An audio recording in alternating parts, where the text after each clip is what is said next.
Esto es lo que te decía, tenés los influencers MAGA financiados por Peter Thiel, preparando la ventana de Overton para la destitución, el juicio político, y por el otro lado tenés en el peor momento en las encuestas de J.D. Vance cómo están construyendo la imagen del líder moderado, el líder moderno, lo que decía el propio Sharving, ¿no? Es el mejor de todos los mundos, Vance. Un tipo intelectual, pero del pueblo. Mirá. We're looking forward to the negotiation. I think it's going to be positive. We'll, of course, see. As the President of the United States said, if the Iranians are willing to negotiate in good faith, we're certainly willing to extend the open hand. If they're going to try to play us, then they're going to find that the negotiating team is not that receptive. So we're going to try to have a positive negotiation. The President has gave us some pretty clear guidelines, and we're going to see. So I hope you guys have a safe flight. We'll certainly take some questions later on, but for now, let's get on the plane and hit the road. Thank you all. ¿No? Todos los medios lo han mostrado ahí subiendo al avión, partiendo como el que va a buscar la paz, ¿no? El único capaz de traer la paz en este escenario. Mirá, yo creo que no hay nadie en la administración Trump que pueda pronunciar la palabra paz sin que se le caigan los labios con lepra. Dice Fabritz, 28 de abril era el cumpleaños de mi bisabuelo que era paraguayo. Mira vos, qué bonita casualidad. Aspiro a que hayan unos 22 graditos, 23, 24, una hermosa temperatura. ¿Comerán borí de gallina de casera en Paraguay? Sí, hermano. ¿Sabés que está calificada como la mejor sopa del mundo? Es una delicia. Igual, la verdad, combate contra otras dos paraguayas que son el sollo con tortilla y el piracaldo, el caldo de surubí, es una delicia. ¿Te gusta el pescado, Nico? Más o menos. Yo soy medio complicado con la comida. Ah, sí, bueno, pero la carne de vaca, una buena entraña. Sí, sí. Entonces, cuando vengas, te llevo a la parrilla patria. Bueno, ¿quién es el calvito? El profesor John Mearsheimer. Ah, Paul, la puta madre, sí, te lo mandé yo, Dios mío. Disculpe, profesor. Es que estamos ya acostumbrados que venimos tratando con Trump, Vance, Peter Thiel, Adorni, Lemoyne. Escuchemos. ¿Por qué Israel va a usar armas nucleares contra Irán? This all raises the serious possibility that somewhere down the road, the Israelis will use nuclear weapons against Iran. I am very worried about that. As I said to you before, the Israelis worry greatly about Iran. They think it's an existential threat, and their greatest fear is that Iran will acquire nuclear weapons.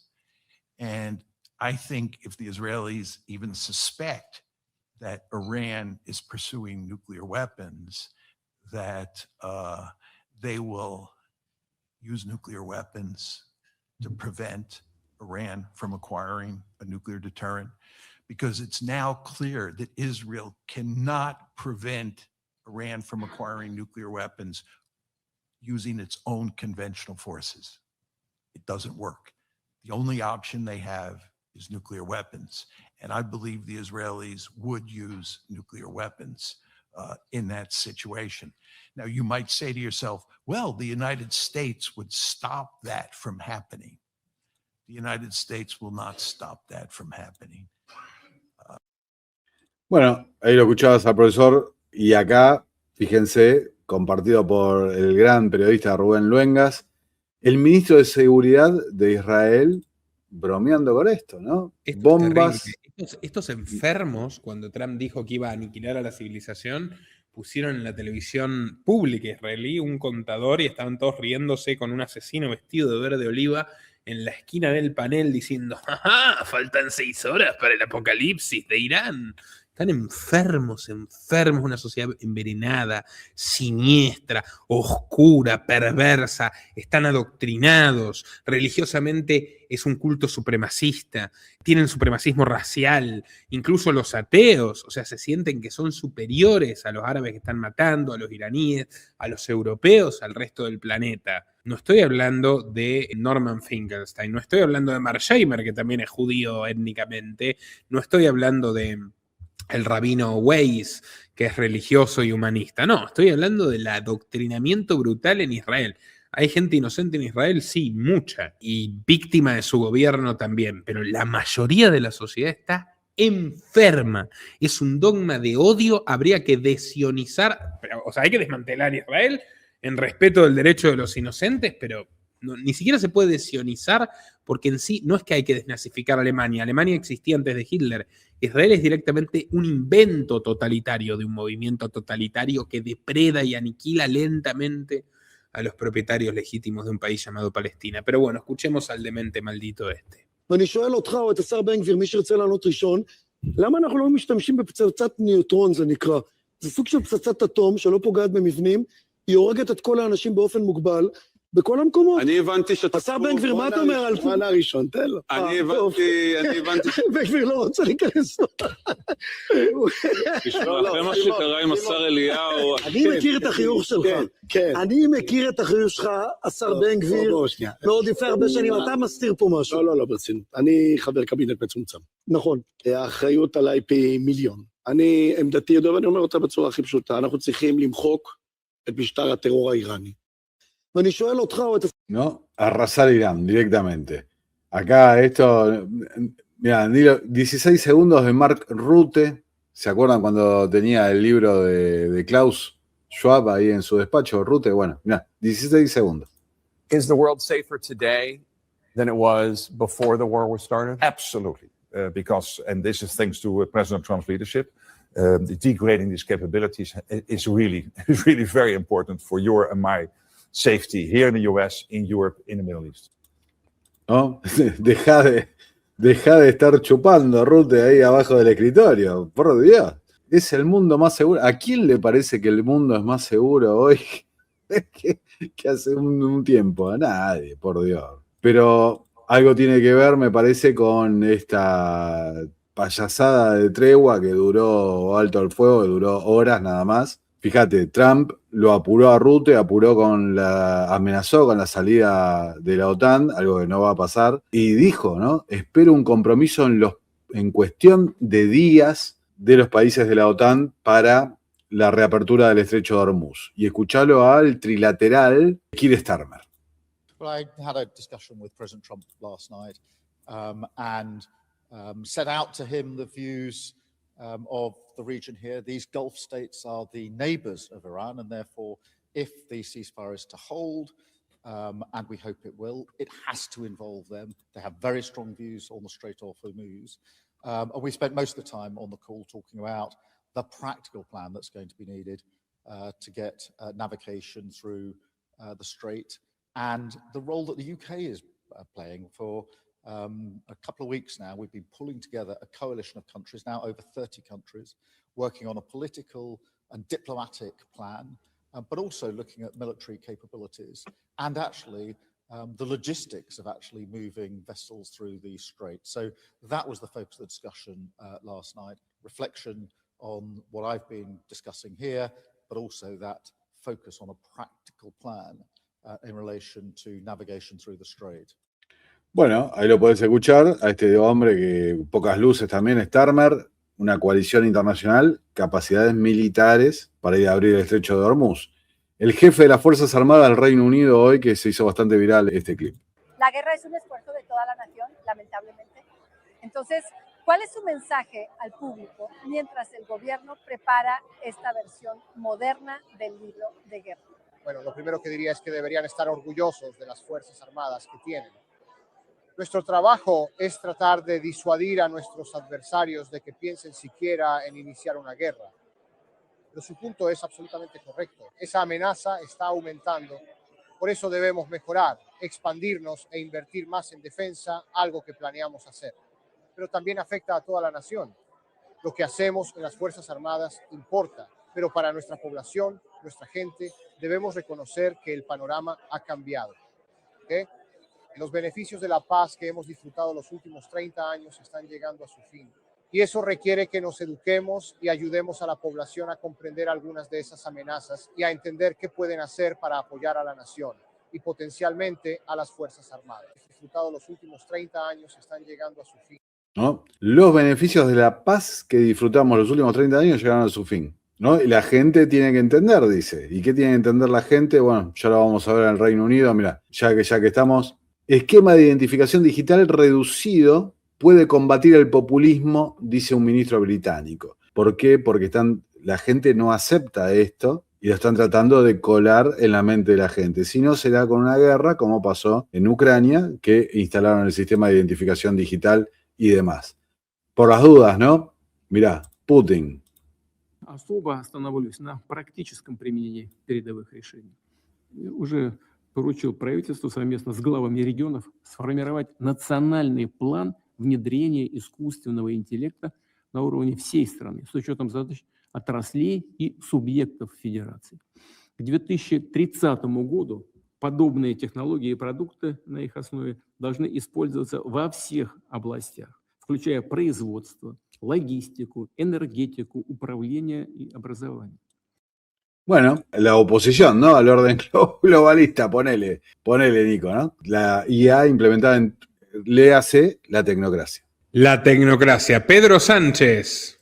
Pedro Sánchez, ahí tenemos, mirá, habló en contra de Netanyahu, fíjate, Netanyahu lanzó el peor ataque injustificado posible contra el Líbano. Su desprecio por la vida y el derecho internacional es intolerable, es un criminal que debe ser arrestado de inmediato. Acá yo creo que hay un ejemplo de lo que hablábamos antes, porque lo que dice es así, está bien. Pero se te bajó no un le poquito creo el nada. volumen, Nico.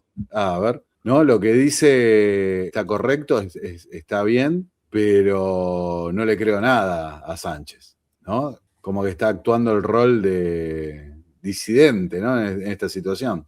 Sánchez tiene que sobrevivir como siempre, es la situación perpetua en la cual se mantiene. El tipo que le escribe los libros, que obviamente no es él, hizo bien en llamar uno manual de resistencia, porque de lo único que puede dar cátedra este infeliz perverso es de resistir, aguantar y perseverar atornillado a la Moncloa. Es como una plaga bíblica de la cual no logran deshacerse. Israel, Estados Unidos es el nuevo experimento de Roberts Cave de Muzafer Sherif. Están literal fabricando odio y enfrentando a la gente. Abran los ojos, dice Litz. Continuemos. Bueno, cuando te digo no le creo a Sánchez, escuchá lo que dijo Ejército Europeo Común. Habrán escuchado ustedes cuál es el planteamiento de España. Nosotros estamos listos para avanzar hacia un ejército europeo común, no en 10 años, no en 2 años, sino ya, mañana mismo, si me permiten la expresión coloquial. Y quienes creen que, por cierto, esta decisión es opcional se equivocan.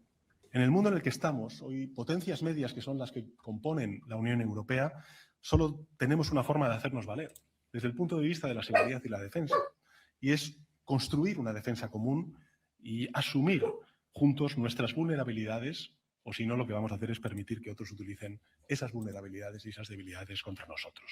Bueno, ahí lo escuchabas a Sánchez alentando...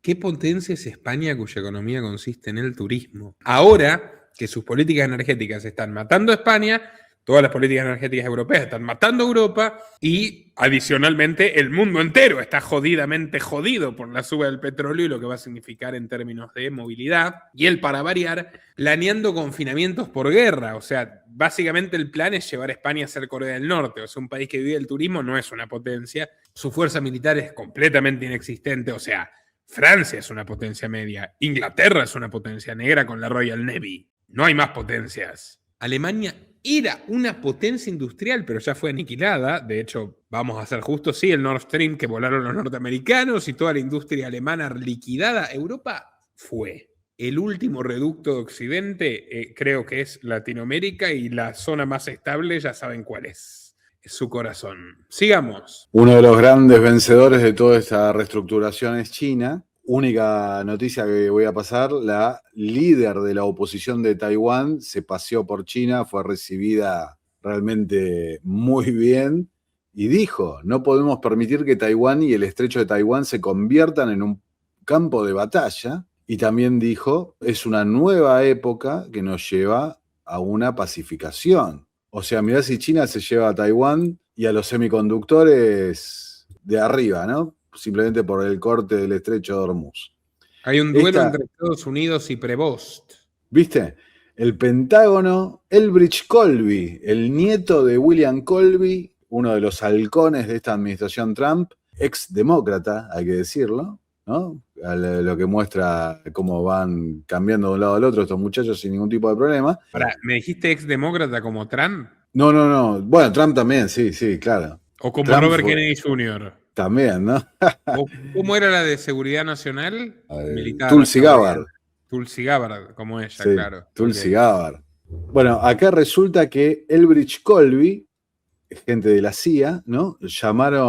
Apretaron al Vaticano, ¿no? Fíjate, en la reunión, altos funcionarios de defensa estadounidenses dieron una amarga lección al principal diplomático del Vaticano, exigiendo que la Iglesia Católica se sumara a las acciones militares de la administración Trump, o sea, hablando a favor, ¿no? No haciendo críticas como había hecho con el tema migratorio el Papa.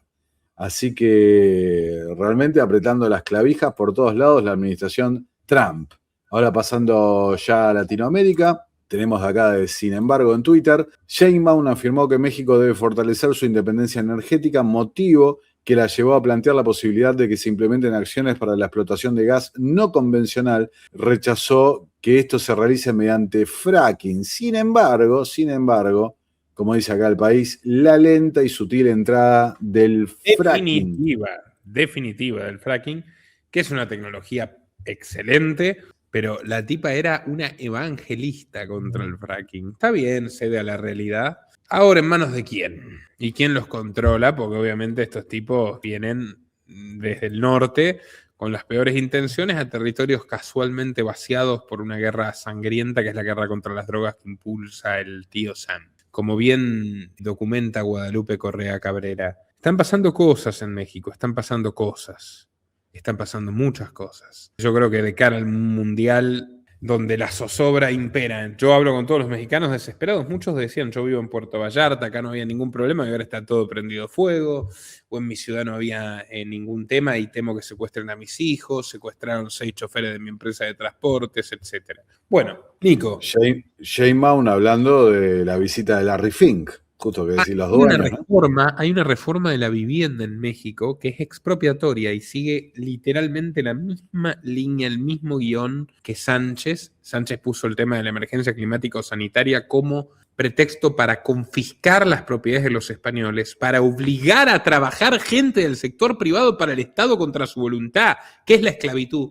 Y en México, a través del Instituto de la Vivienda, están contemplando que ninguna propiedad privada, absolutamente ninguna propiedad privada, puede estar por encima del interés común. O sea, ya están avanzando en programas tanto Sánchez como Sheinbaum de progresiva transición al comunismo. No para Larry Fink, obviamente, como nunca el comunismo es malo para Rockefeller que financia la Unión Soviética. No, para los rusos, en este caso para los mexicanos, para los españoles. Bienvenidos a Paraguay. Sigamos, Nico. ¿Qué dice la derecha diario? A ver. BlackRock es el fondo de inversión más grande del mundo. ¿Cuál es su fuente de financiamiento? Los fondos de retiro, lo que aquí llamamos las AFORES del mundo entero. Y ellos pues financian muchísimos proyectos. BlackRock pues tiene muchos inversionistas en el mundo entero. Y Larry Fink pues es el que dirige este fondo de inversión tan importante. Ellos tienen presencia en México en muchas áreas y financian proyectos privados y proyectos de concesiones, digamos. Por ejemplo, hoy han comprado una parte de las plantas de energía eléctrica que tenían contratos de producción independiente y que están migrando a otro tipo de contratos. Tienen inversiones en el puerto de Manzanillo, por ejemplo, con uno de los grupos privados que tiene inversiones en Manzanillo. Entonces tienen varios proyectos. Entonces con él hablamos pues de los proyectos mixtos que estamos desarrollando en el país, de la digitalización de la economía y platicamos un poco de la situación internacional y ellos siguen interesados en que los fondos de BlackRock puedan invertirse aquí en diferentes proyectos. Entonces no quedamos en nada en particular, pero siguen muy interesados en pues seguir invirtiendo con privados en nuestro país. ¿No? La digitalización de la economía, una narrativa común que la estamos viendo en todo el globo, ¿no? Como vimos recién, hasta en Rusia, IA para todo. ¿Sabés qué tengo acá? Porque yo me debo a mi audiencia mexicana, y si sumamos mexicanos en Estados Unidos y mexicanos de México, son mi primer grupo de audiencia sin duda, demográficamente. Esto es un decreto prácticamente pasó totalmente desapercibido. Salió el viernes 27 de marzo, esto me lo pasó una señora interesada en Amagi, que me ha comentado información muy interesante sobre los avances brutales contra la propiedad privada. Estamos hablando del decreto presidencial por el que se reforman, adicionan y derogan diversas disposiciones del reglamento de la Ley Federal para prevención e identificación de operaciones con recursos de procedencia ilícita. Suena que un ciudadano decente no tendría nada de lo que preocuparse, ¿verdad? Bueno, número 1, Estado omnisciente. Yo los invito a buscarlo, ¿eh? Vigilancia total e ilimitada de todas las transacciones de los ciudadanos sin necesidad de justificar nada. Podrán requerir en todo momento y de manera directa la información, documentación y datos, señores, de los ciudadanos. Adiós privacidad. Todo ciudadano será sospechoso permanente. El SAT presumirá cómo cierta información contenida en la base de datos... Perdón, acá hay un... Sí. El fisco va a meterse en absolutamente todos los aspectos de la privacidad de los mexicanos, eliminará garantías básicas, impondrá sanciones arbitrarias, habrá allanamientos administrativos sin orden judicial. El Estado puede perseguirte incluso si no estás presente en tu propiedad. Uso potencial de la fuerza pública, una escalada peligrosa, dice literalmente que podrán solicitar el auxilio de la fuerza pública federal o local ante cualquier sospechoso de transacciones ilícitas. Escucha esto, Nico, escucha esto. Obligación de delación preventiva. Esto es cubano, norcoreano, incluso sin delitos. Si se presume que alguien puede estar en algo sospechoso, la persona va a estar obligada, ya está obligada por este decreto que Sheinbaum, ante el silencio de la prensa cómplice, ha lanzado. Burocracia asfixiante permanente. Deberán conservar registros por un plazo no menor a 10 años. No sé, BlackRock debe tener ahí un convenio para venderles memorias RAM. Control político del sistema financiero, lista de personas políticamente expuestas, etc. Obligatoriedad total, nadie queda fuera. Todos los actos u operaciones serán considerados actividades pasibles de regulación. Estado opaco, totalmente opaco. ¿Qué va a hacer con todos estos datos de los ciudadanos? Y la gente desnuda ante el leviatán de Sheinbaum. Clubamagi.org, huyan de la violencia asesina y del avance del comunismo. Todavía que puedan, vendan sus propiedades, vengan a Paraguay y sean felices. Nico, la justicia de Estados Unidos investiga a Gustavo Petro por presuntos vínculos con narcotraficantes. ¡Wow! ¿Quién lo diría? Otra cosa que adelantamos, ¿no? Que después él de también lo Maduro, adelantó, él dijo, ya me van a acusar de narco, y bueno, es narco además. Así que bueno, todo cierra. ahí está, ¿viste? Después de Maduro iban a ir por este muchacho. Te digo algo que extrañé de no hacer el innominado, era Petro, ¿eh? No, es que Petro es un tipo que le mete risa a tu vida. Lo que no me causa gracia es que Colombia está acabada. El otro día hablaba con un supermercadista totalmente resuelto a irse de Colombia. Va a ganar el zurdo Cepeda. Vamos a sacar un documental. Es peor, mucho peor que Petro y no tiene gracia encima. Una cosa terrible, imagínate, trágica. Me pregunta Pablo Coitiño si ahí en Paraguay hay industria forestal. Pablo, yo era gerente de una empresa, Maravillas Florales, la división de orquídeas, la principal productora de orquídeas de Paraguay. Yo era gerente de marketing de Desarrollos Madereros Sociedad Anónima, que es una forestal enorme que exporta a medio mundo con el FSC, Forest Stewardship Council. Hay muchísima industria forestal, especialmente concentrada en el departamento de Alto Paraná, por cierto, rico en soja, donde está Ciudad del Este.